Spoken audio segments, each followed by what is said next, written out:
coming to the introduction, see, I will confine myself towards more of a secondary hypertension or the endocrine hypertension, not going to the details of the cardiac and other parameters. So, all hypertension is the commonest cardiovascular disorder affecting about 20% of adult population worldwide. Prevalence of hypertension in India is reported as ranging from 10 to 13.9%. According to NIH Heart Disease and Stroke Statistics in 2017 update, CVD is most common cause of death in the world, accounting for 30.3 to 32.9% of all global deaths, where hypertension is an important risk factor leading to a high risk of mortality. The total number of adults in hypertension is predicted to increase to a total number of 1.56 billion by 2025 compared to 972 million in the year 2020. So less than or equal to 5% of patients with hypertension have diagnosable causes, as secondary hypertension or specifically endocrine hypertension. So secondary hypertension, which is of endocrine in origin, where an etiology can be identified, onset is abrupt, severity is greater without having any age criteria. So what are the different types of hypertension we come across in our clinical practice? 95% of the hypertension is essential hypertension of unknown etiology, maybe hereditary, maybe familial. But secondary hypertension, renovascular hypertension, chronic renal parenchymal disease like chronic glomerulonephritis, chronic pulmonary, which Dr. Seth has spoken, polycystic disease of kidney, coarctation of aorta, Takayasu arthritis causing stenosis or any other cause of arthritis. Then endocrine hypertension, that is called pheochromocytoma, paragangliomas, Cushing syndrome, Conn syndrome, primary aldosteronism. So pulmonary arterial hypertension, primary or secondary due to thromboembolism, I am not discussing also within this short span of time, as well as the role of PET-CT in cardiac, I am not covering here also in this short presentation. So what are the various radioisotopes used? Iodine 123 or iodine 131, MIBG, meta-iodobenzyne guanidine, indium 111, pentriotide, that is octreoscan. Then comes the gallium 68 DOTA-TOC or DOTA-NOC, sensitivity of 81.7% as compared to iodine 123 MIBG of sensitivity of 63.3%. Then what are the other PET isotopes? Fluorinating fluorodopa, F-DOPA, and F18 fluorodopamine PET-CT. Then of course, F18 FDG, very regularly used in our PET-CT. Then iodine 131, 6 iodomethyl 19 norcholesterol, NP59. Then the recent one is C11 metomodate at the MTO. So coming with the first in the series, that iodine 123 and iodine 131 MIBG imaging. Pheochromocytoma and extraadrenal paragangliomas, they express cell membrane or norepinephrine transporters, that is called NET, through which catecholamines can enter cells to be stored in the vesicle. So iodine 131 MIBG has been used since long because of its good affinity and uptake by the norepinephrine transporters with a sensitivity of 77% and to 90%, specificity of 82 to 83%. Then came iodine 123 MIBG, which can perform SPECT with an increased sensitivity of 83 to 100%. What are the other advantages of iodine 123 versus iodine 131? Optimal gamma emission, lack of beta particles as compared to iodine 131, but the availability is limited. It's a cyclotron produce. Precaution, medication use interfering with MIBG uptake result in false negative. So the Furuka et al., they showed that SPECT-CT detected additional lesion in 81% of the adrenal lesion. So here one patient where you can see here, it's a 42-year-old male patient with presenting with hypertension, young hypertension, and the anterior and posterior views on a SPECT-CT scan showing a lesion here. You can see here a lesion here in the CT scan, and here there is a left adrenal lesion which is superimposed here and showing the lesion with the increased uptake, and the histopathology shows it is a pheochromocytoma and the operation by operation it has been removed. Now this is another patient where the normal whole body scan does not pick up any abnormal uptake of MIBG, but when you did a SPECT CT, then you find a lesion here with a necrotic area on the left side adrenal and the physiological uptake in the right adrenal region. So the SPECT CT scores over the planar scan. Then comes the next. This is another patient with a big lesion sitting on the left renal kidney, showing a mass lesion. And when you repeated the same patient with iodine 131 MIBG, shows a clear-cut lesion in the iodine 131 MIBG on the right adrenal lesion.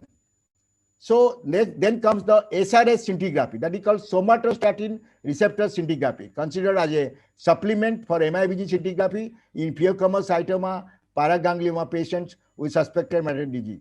So somatostatin receptor subtypes 3 and 4 are expressed in pheochromocytoma, including adrenal and metastatic DGS. Indium 111 pentriotide, that is octreoscan, has moderate affinity for these subtypes 2 and 5. New somatostatin analogs like 1, 4, 7, 10 octreotide DOTA-TOC or DOTA-NOC has higher affinity for somatostatin receptor. So gallium-68 DOTA-TOC oblique DOTA-NOC has a sensitivity over 91.7% as compared to the less sensitivity of iodine 123 or iodine 131 MIBG, particularly in detecting small lesions with central necrosis and metastatic lesions. So DOTA-TOC scores over MIBG. Here you can see a DOTA-TOC scan where you can find the lesion here is showing a central necrotic area and increased uptake of gallium-68 DOTA-TOC, and also the other side also is showing, and the metastatic lesions you'll see on the bone. So this is called gallium-68 DOTA-TOC.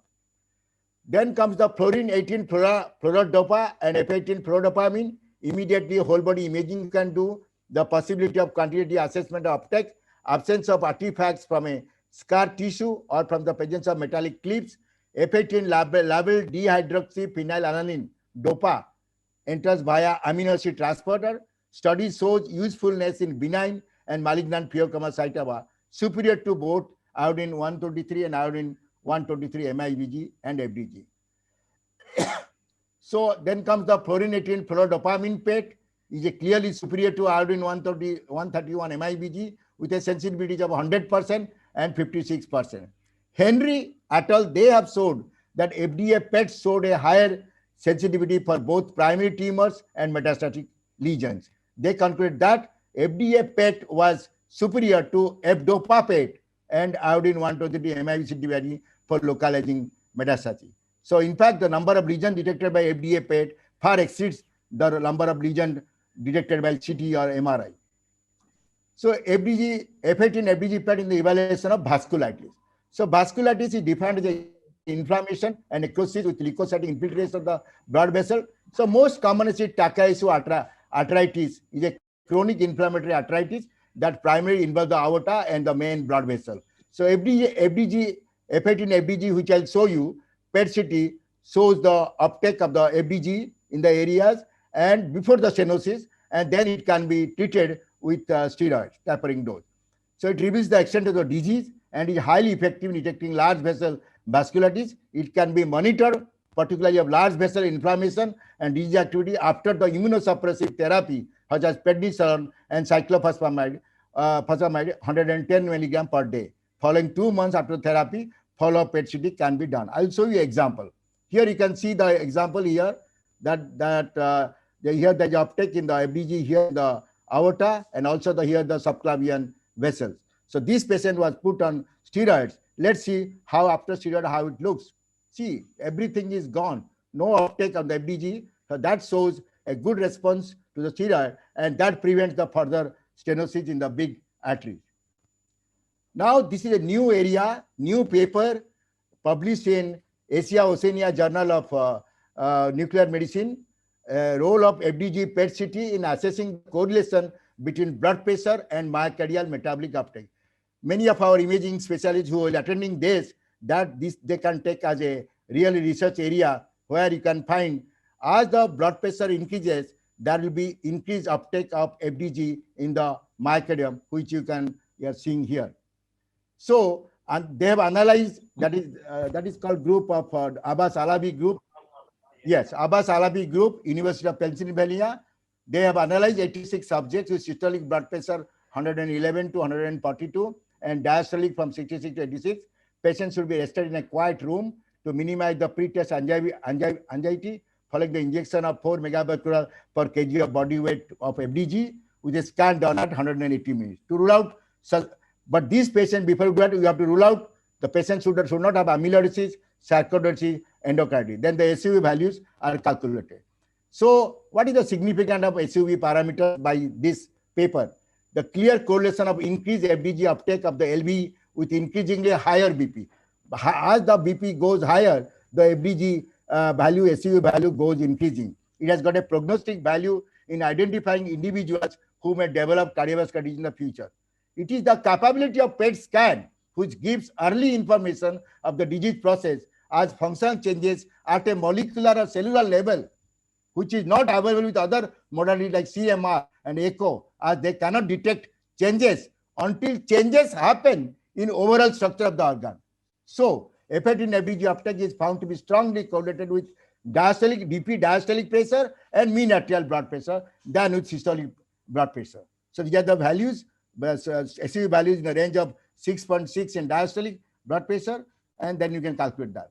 Then coming to the Cushing syndrome, hypercholesterolemia is associated with the hypertension in 80% of adult cases. Characteristic findings, what is Cushing syndrome? Night blood pressure decline is significantly lower than that in patients with essential hypertension. So ACTH secreting adenoma, Cushing disease, occurs in 80% ACG thing. Non-pituitary ectopic source of ACTH like small cell lung carcinoma, oat cell carcinoma, carcinoid thymus are responsible for rare cases.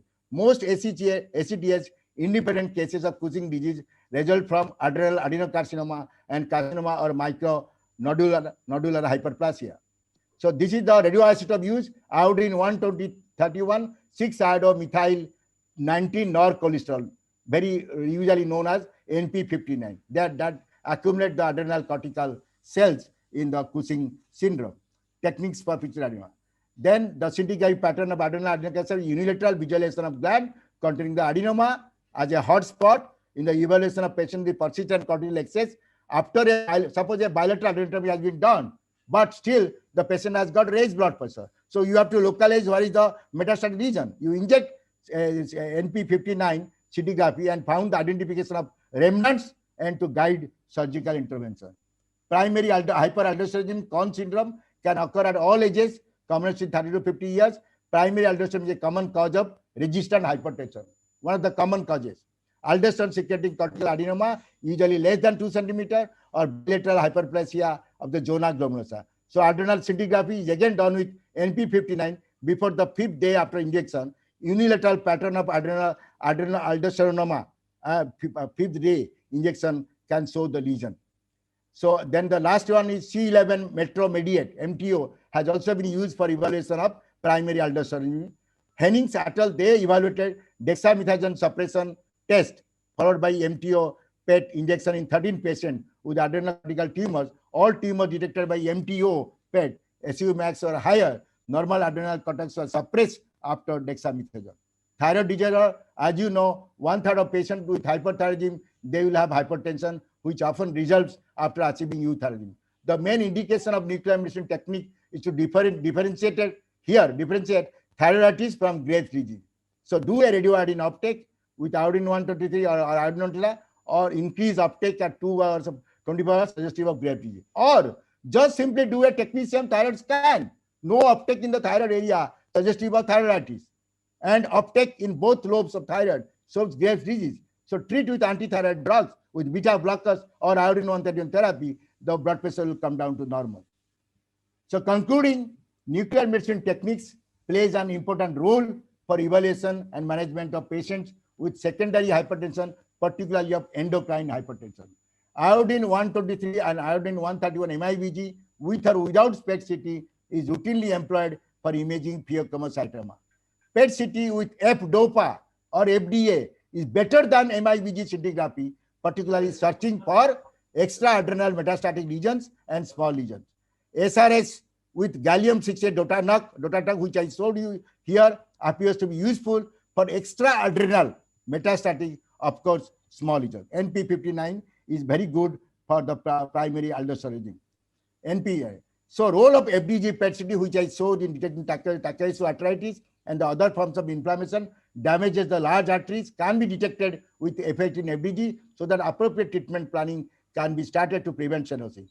So as I showed you, as a new evolving area of research in assessing the correlation between the blood pressure and early myocardial FDG metabolic uptake before significant structural changes to happen in the myocardium. And thyroxine and Edward uptake is routinely employed in management of hyper or hypothyroidism. Thank you very much for your kind attention.